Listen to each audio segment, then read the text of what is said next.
some people that if I collect 200,000 in a job, they cannot collect 20.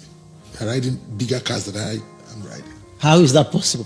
You ask me. You say, ask me. There was a time when it was particularly about the actresses that people say, don't lie to us. It cannot be this movie money that you're using to live this lifestyle. And you're alluding to that now, sort of. But they know. They know. They know. As they themselves. They know. What they do is come on set, show themselves on TV, and so they have opportunities to.